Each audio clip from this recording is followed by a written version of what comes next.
So mayong hapon sa tanan, maayong hapon Mindanao.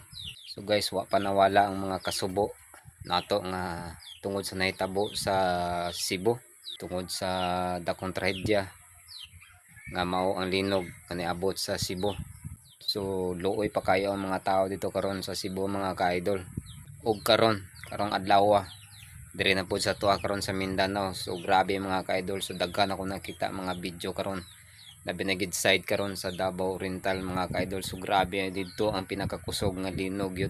So iampo na to ang mga tao karon mga ka-idol sa Mindanao, ilabi na gid sa Davao Oriental kay diha gid ang grabe karon nga trahedya sa linog.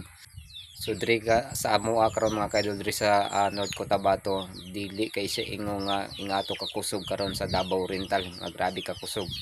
So amping kamo kanunay diha mga ka-idol, diha labi na gid sa Davao. Labi na gyud ang diya sa duol sa mga duol sa dagat. So mga idol, kung mahimo awa lang sa mo diyang dapita kay di nato matagan ang panahon basig mubalik niya kusog pa sa atong nasinati ganiha nga linog. So wala na mga kaidol, amping kanunay Mindanao, labi na gyud diya sa Davao. So mao lang to guys.